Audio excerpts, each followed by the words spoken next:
আরেকবার খেলা হবে। এটা 14 জন, দুবার খেলা হবে, তারপর ফাইনাল একটা খেলা হবে। সবাই রেডি? ওটা ভালো করে দেখি সবাই। ম্যাডাম বাঁশি দেবেন, তারপরেই তোমরা দৌড় স্টার্ট করবে, ঠিক আছে? রেডি?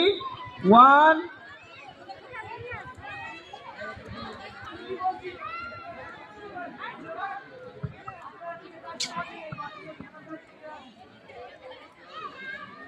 সামনের দিক ফেরো।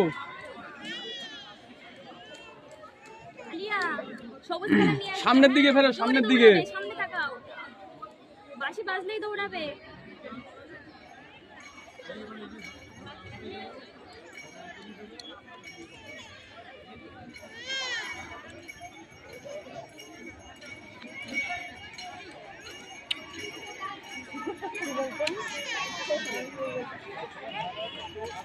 রেডি? 1